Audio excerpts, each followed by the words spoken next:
할렐루야. 하이어처치 개척 준비 40일 말씀 묵상 10번째 날입니다. 오늘 우리에게 주시는 말씀 출애굽기 10장을 다 같이 읽도록 하겠습니다.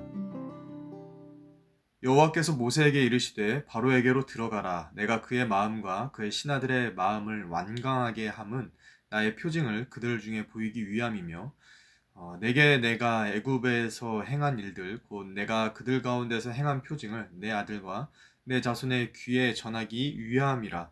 너희는 내가 여호와인 줄을 알리라. 모세와 아론이 바로에게 들어가서 그에게 이르되 히브리 사람의 하나님 여호와께서 말씀하시기를 네가 어느 때까지 내 앞에 겸비하지 아니하겠느냐. 내 백성을 보내라. 그들이 나를 섬길 것이라. 네가 만일 내 백성 보내기를 거절하면 내일 내가 메뚜기를 네 경내에 들어가게 하리니 메뚜기가 지면을 덮어서 사람이 땅을 볼 수 없을 것이라. 메뚜기가 내게 남은 그것 곧 우박을 면하고 남은 것을 먹으며 너희를 위하여 들에서 자라나는 모든 나무를 먹을 것이며 또 내 집들과 내 모든 신하의 집들과 모든 애굽 사람의 집들에 가득하리니 이는 내 아버지와 내 조상이 이 땅에 있었던 그날로부터 오늘까지 보지 못하였던 것이리라 하셨다 하고 돌이켜 바로에게서 나오니 바로의 신하들이 그에게 말하되 어느 때까지 이 사람이 우리의 함정이 되리이까. 그 사람들을 보내어 그들의 하나님 여호와를 섬기게 하소서. 왕은 아직도 애굽이 망한 줄을 알지 못하시나이까 하고 모세와 아론을 바로에게로 다시 데려오니 바로가 그들에게 이르되 가서 너희의 하나님 여호와를 섬기라. 갈 자는 누구누구냐. 모세가 이르되 우리가 여호와 앞에 절기를 지킬 것인즉 우리가 남녀노소와 양과 소를 데리고 가겠나이다. 바로가 그들에게 이르되 내가 너희와 너희의 어린 아이들을 보내면 여호와가 너희와 함께 함과 같으니라. 보라 그것이 너희에게는 나쁜 것이니라. 그렇게 하지 말고 너희 장정만 가서 여호와를 섬기라. 이것이 너희가 구하는 바니라. 이에 그들이 바로 앞에서 쫓겨나니라. 여호와께서 모세에게 이르시되 애굽 땅 위에 내 손을 내밀어 메뚜기를 애굽 땅에 올라오게 하여 우박에 상하지 아니한 밭의 모든 채소를 먹게 하라. 모세가 애굽 땅 위에 그 지팡이를 들매 여호와께서 동풍을 일으켜 온 낮과 온 밤에 불게 하시니 아침이 되매 동풍이 메뚜기를 불어 들인지라. 메뚜기가 애굽 온 땅에 이르러 그 사방에 내림에 그 피해가 심하니 이런 메뚜기는 전에도 없었고 후에도 없을 것이라. 메뚜기가 온 땅을 덮어 땅이 어둡게 되었으며 메뚜기가 우박에 상하지 아니한 밭의 채소와 나무 열매를 다 먹었으므로 애굽 온 땅에서 나무나 밭의 채소나 푸른 것은 남지 아니하였더라. 바로가 모세와 아론을 급히 불러 이르되 내가 너희의 하나님 여호와와 너희에게 죄를 지었으니 바라건대 이번만 나의 죄를 용서하고 너희의 하나님 여호와께 구하여 이 죽음만은 내게서 떠나게 하라. 그가 바로에게서 나가서 여호와께 구하매 여호와께서 돌이켜 강렬한 서풍을 불게 하사 메뚜기를 홍해에 몰아넣으시니 애굽 온 땅의 메뚜기가 하나도 남지 아니하니라. 그러나 여호와께서 바로의 마음을 완악하게 하셨으므로 이스라엘 자손을 보내지 아니하였더라. 여호와께서 모세에게 이르시되 하늘을 향하여 내 손을 내밀어 애굽 땅 위에 흑암이 있게 하라. 곧 더듬을 만한 흑암이리라. 모세가 하늘을 향하여 손을 내밀매 캄캄한 흑암이 3일 동안 애굽 온 땅에 있어서 그동안은 사람들이 서로 볼 수 없으며 자기 처소에서 일어나는 자가 없으되 온 이스라엘 자손들이 거주하는 곳에는 빛이 있었더라. 바로가 모세를 불러서 이르되 너희는 가서 여호와를 섬기되 너희의 양과 소는 머물러 두고 너희 어린 것들은 너희와 함께 갈지니라. 모세가 이르되 왕이라도 우리 하나님 여호와께 드릴 제사와 번제물을 우리에게 주어야 하겠고 우리의 가축도 우리와 함께 가고 한 마리도 남길 수 없으니 이는 우리가 그 중에서 가져다가 우리 하나님 여호와를 섬길 것임이며 또 우리가 거기에 이르기까지는 어떤 것으로 여호와를 섬길는지 알지 못함이니이다 하나 여호와께서 바로의 마음을 완악하게 하셨으므로 그들 보내기를 기뻐하지 아니하고 바로가 모세에게 이르되 너는 나를 떠나가고 스스로 삼가 다시 내 얼굴을 보지 말라. 네가 내 얼굴을 보는 날에는 죽으리라. 모세가 이르되 당신이 말씀하신 대로 내가 다시는 당신의 얼굴을 보지 아니하리이다. 아멘. 오늘 우리가 함께 읽은 출애굽기 10장 전체의 말씀을 가지고요. 하나님 앞에서라는 제목으로 하나님의 말씀을 함께 나누도록 하겠습니다. 이전 장인 출애굽기 9장까지는 가축이 전염병으로 죽는 재앙, 또 악성 종기 재앙, 또 우박 재앙을 내리셨던 이 하나님이 오늘 말씀에서는 메뚜기 재앙과 또 흑암의 재앙을 내리십니다. 그리고 그 재앙 중에서도 하나님 앞에서 계속해서 타협하려고 하는 모습의 바로왕이 또 나오죠. 오늘의 이 말씀들을 통해서 하나님 앞에서 우리의 자세는 어떠해야 하는가? 하나님 앞에서 우리의 모습을 살펴볼 수 있도록 말씀을 하나씩 살펴보도록 하겠습니다. 하나님 앞에서 우리의 자세 첫 번째는 무엇이 되어야 하는가? 그것은 바로 겸손입니다. 오늘 말씀의 3절을 다시 한번 읽겠습니다.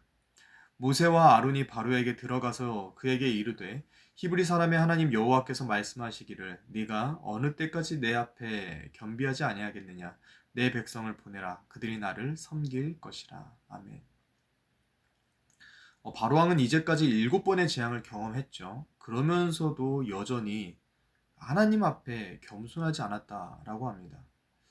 바로왕은 자신에게 재앙을 내리시는 그 하나님 앞에서 여전히 자신의 완악함을 가지고 하나님의 명령에 불순종하자 하나님은 우박으로 인해서 피해를 입어 얼마 남지 않았던 이 밭의 채소들까지 모두 메뚜기에 의해서 싹 다 사라지게 하시죠. 메뚜기는 큰 게 아니죠. 작은 것입니다. 이스라엘 민족이 가나안 땅을 정탐하고 돌아왔을 때 그들 중에서 10사람은 자신들의 자금을 메뚜기에 비유해서 말을 했죠. 그와 같이 성경에서 메뚜기라는 것은 대단한 존재가 아니라 굉장히 작고 미약한 존재를 상징하는 게 바로 메뚜기입니다. 그런데 하나님은 지금 이 작은 미물을 통하여서 스스로 크다라고 생각하는 이 바로를 심판하시는 거죠. 그래서 바로의 나라 왕국 애굽에 조금 남아 있었던 이 밭의 채소까지 싹 다 거두어 가게 하셨다라는 것이죠. 이 말씀은 우리에게 굉장히 중요한 교훈을 하나 주는데요. 그것은 뭐냐? 하나님 앞에서의 교만은 우리에게 피해를 가져다 주는데 그 피해가 무엇인가? 우리가 작게 여기던 것에 의해서도 무너질 만큼 큰 피해를 우리가 입게 된다라는 것이죠. 교회를 개척하는 상황에 있는 저에게 있어서 교만은 무엇일까 좀 생각을 해봤습니다. 교회를 개척하는 상황에 있어서 저에게 교만은 무엇일까 생각을 해보면 재정적으로 또 환경적으로 열악하고 또 사람의 숫자도 적은 상황에 제가 스스로 교만할 게 뭐가 있을까 싶지만 사실 어쩌면 그 열악함이 반대로 저를 교만하게 만드는 것이 될 수도 있겠다는 생각이 좀 들었습니다. 하이어 처치가 어느 정도 자리를 잡은 이후에 스스로 말하기를 열악한 환경 중에도 우리는 다른 교회들, 대형 교회들과는 달랐다 이야기하면서 우리는 기성교회와는 다르게 본질을 추구했다. 이런 말들을 하면서 개척 성공, 아무것도 없는 데에서 이룬 이 개척이 저에게 영적인 우월감 또 영적인 자만심에 빠지게 할 수도 있겠다라는 그런 생각이 들었습니다. 그리고 하이어 처치의 성공이 하나님의 은혜가 아니라 저의 행위, 박원설 목사의 행위와 박원설 목사가 이룬 업적이다라는 그런 생각을 가지게 될 때 이것이 이제 저를 걸려 넘어지게 하는 걸림돌. 어쩌면 교회를 개척하면서 애써 지켜왔던 작은 채소 같은 것들이 저에게는 우상이 되어서 이제는 남아있었던 그 작은 것들까지 완전히 다 잃어버리게 만드는 그런 메뚜기가 될 수 있겠다라는 생각을 해보게 되었습니다. 성경은 우리에게 분명히 말씀하시죠. 교만은 패망의 성범이요 거만한 마음은 넘어짐의 앞잡이니라. 바로 왕과 같이 악한 사람만 교만해지는 것이 아닙니다. 우리도 바로 왕과 같은 사람이죠. 우리도 바로 왕과 같이 본성은 악인, 죄인이다 라는 거죠. 그래서 우리는 항상 하나님 앞에서 내가 교만하게 생각하고 교만하게 말을 하고 있는 것은 없는가? 항상 스스로를 겸비하면서 하나님 앞에서 겸손하게 우리의 마음과 생각을 돌아봐야 할 것입니다. 예수님도 말씀하셨죠. 누구든지 자기를 높이는 자는 낮아지고 누구든지 자기를 낮추는 자는 높아지리라. 교만한 자가 낮아지고 겸손한 자가 높임받는 것은 하나님의 원리, 성경의 이치인 것이죠. 하나님과 사람들 앞에서 언제나 겸손할 수 있길 바랍니다. 이렇게 하나님과 사람들 앞에서 언제나 겸손함으로 하나님과 사람들에게 존귀하게 여김을 받을 수 있는 저 여러분들이 다 될 수 있기를 우리 예수님의 이름으로 축복합니다. 아멘. 하나님 앞에서 우리가 가져야 될 그 자세 두 번째는 무엇인가? 그것은 하나님 앞에서 하나님의 임재를 갈망하라. 하나님 앞에서는 그 임재를 갈망하라라는 것이죠. 오늘 말씀의 23절을 다시 한번 좀 볼게요. 그동안은 사람들이 서로 볼 수 없으며 자기 처소에서 일어나는 자가 없으되 온 이스라엘 자손들이 거주하는 곳에는 빛이 있었더라. 빛이 있었더라. 메뚜기 재앙 다음으로 내린 재앙이 흑암의 재앙이었죠.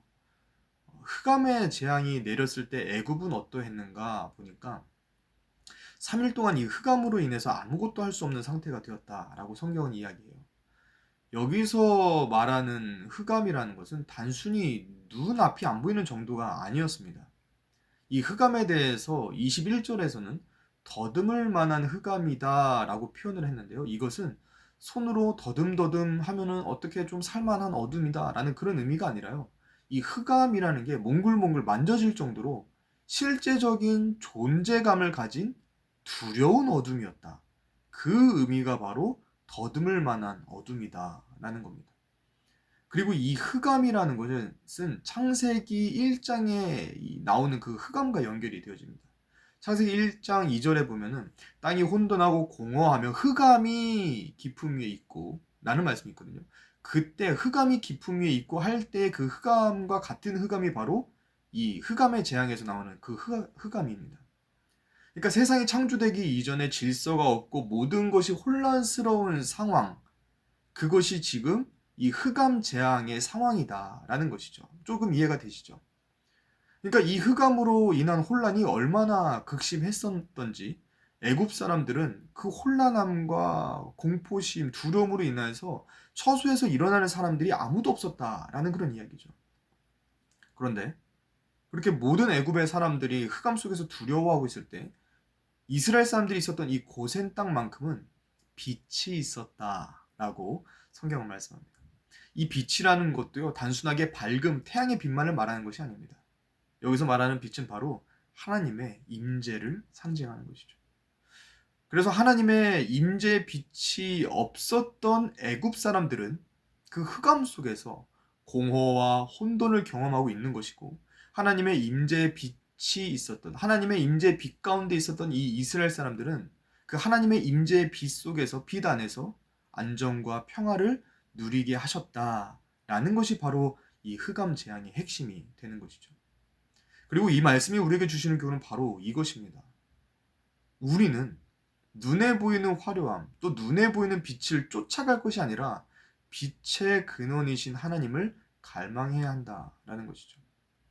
애굽 사람들은요, 자신들에게 빛을 주는 신이 라라고 하는 그런 신이라고 생각을 했습니다. 그래서 자신들에게 빛을 주고 자신들에게 빛의 근원이라고 생각하는 그 라 신을 숭배하고 그 라 신을 쫓아다녔었는데, 하나님은 그 모든 것들이 허상이고 하나님만이 참 빛을 주시는 참 신, 참 하나님이시다라는 것을 애굽 사람들에게 알려주고 계신 것이죠. 마찬가지입니다. 우리도 교회 개척을 앞두고 우리의 눈과 마음에 화려한 것들이 있죠. 우리에게 빛을 준다라고 생각하는 라 신과 같은 것들이 있을 수가 있다는 겁니다. 우리가 교회 개척을 앞두고 우리의 눈과 마음에 화려한 빛처럼 보이는 것이 뭐가 있을까요? 너무나도 단순하죠. 교회의 성장입니다. 또 사람의 숫자가 늘어나는 거, 헌금이 증가하는 거, 또 화려한 건물을 갖고 또 안정적인 분위기 속에서 또 편안하고 쾌적한 환경을 가져가는 거.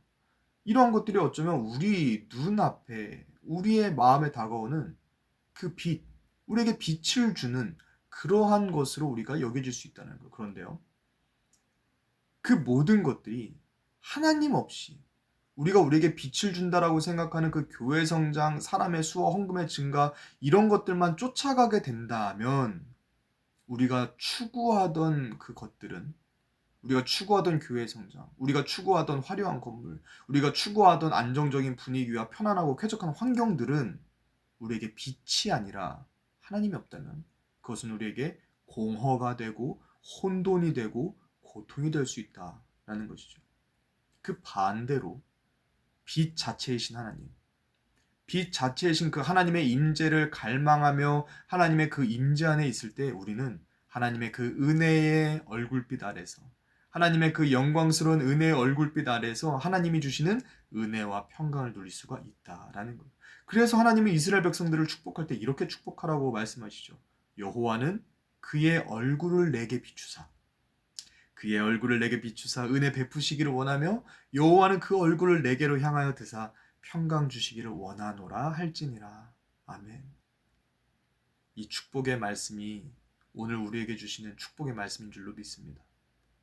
이 축복의 말씀대로 하나님이 우리 가운데 임재하시고 빛 대신 하나님이 우리 가운데 임재하시고 빛 대신 하나님의 그 영광스러운 은혜의 얼굴빛을 우리에게 비춰주셔서 우리의 삶과 우리의 사역 가운데 하나님만이 주실 수 있는 그 은혜와 평강을 가득하게 부어주시기를 우리 예수님의 이름으로 축복합니다. 아멘. 마지막입니다. 마지막으로 하나님 앞에서 우리의 자세는 어떠해야 하는가?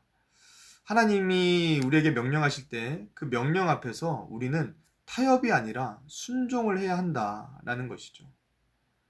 오늘 말씀에서 바로는 계속해서 모세하고 타협을 하는 모습을 볼 수 있게 됩니다. 모세가 하나님의 말씀을 따라서 내 백성을 보내라 라고 하는 그 하나님의 명령에 이 바로 왕은 처음에는 남자 장정만 가라 라고 했다가 나중에는 가축은 빼고 너희만 가라 뭐 이렇게 이야기를 합니다. 그러면서 계속해서 이 바로 왕은 하나님의 말씀에 전적인 순종이 아니라 조금이라도 좀 깎아보려고 타협을 하려고 하죠. 그리고 그렇게 하나님과 타협하려던 바로의 결론이 무엇인가요? 우리가 그 결론을 다음 날에 볼 것이지만 그것을 미리 읽지 않아도 우리는 너무나도 잘 알고 있는 내용이죠. 바로의 모습을 통해서 우리가 알 수 있는 것은 하나님의 말씀과 명령은 우리가 타협할 대상이 아니라는 겁니다. 하나님은 여호와 하나님이십니다. 하나님은 여호와 하나님, 우리를 지으신 분이십니다. 그렇기 때문에 우리는 하나님의 말씀과 명령에 타협해서는 안 되고 타협할 수도 없다라는 겁니다. 여호와 하나님은 우리를 지으신 분이시기 때문에 우리에게 명령하시는 분이시고 우리는 그분의 말씀과 명령에 마땅히 당연히 순종해야 하는 자들이다라는 거죠. 우리의 자녀들을 생각해 볼까요? 우리가 낳은 자녀도 부모의 명령에 순종해야 한다라고 한다면 하물며 우리의 모든 존재의 근원이신 하나님의 그 말씀, 하나님의 명령에 우리가 순종하지 못하고 또 순종하지 말아야 할 이유가 어디 있는가? 없다라는 것이죠. 그럼에도 불구하고 우리는 때때로 바로와 같이 내가 하나님의 명령에 그대로 순종했다가 내가 하나님의 명령에 100% 순종했다가는 내가 얼마나 피해를 볼까? 내가 피해를 보지는 않을까? 계산하면서 100% 순종이 아닌 약간의 순종 또는 어느 정도의 순종만 할 때도 있죠. 바로가 하나님의 명령에 대해서 계산적으로 또 부분적으로 너희 전부가 가라가 아니라 너희 남자들만 가라 또는 짐승들은 놓고 너희 이스라엘 히브리인들만 가라 이렇게 했었던 것처럼 계산된 순종 또 100% 순종이 아니라 90%, 99% 순종이라고 하더라도 100%가 아닌 이 타협된 순종은 순종이 아니라는 것을 우리는 기억해야 됩니다. 성경은 우리에게 분명히 이렇게 말씀하십니다. 내가 너희에게 명령하는 이 모든 말을 너희는 지켜 행하고 그것에 가감하지 말지니라. 하나님의 말씀에서 뭔가를 뺀 순종이 아니라 전적인 순종을 해야 한다라는 말씀이죠. 바로와 같이 하나님 앞에서 계산하지 않는 저와 여러분들이 되시길 바랍니다. 또 바로와 같이 하나님 앞에서 피해보지 않으려고 불순종하지 않는 저와 여러분들이 될 수 있길 바랍니다.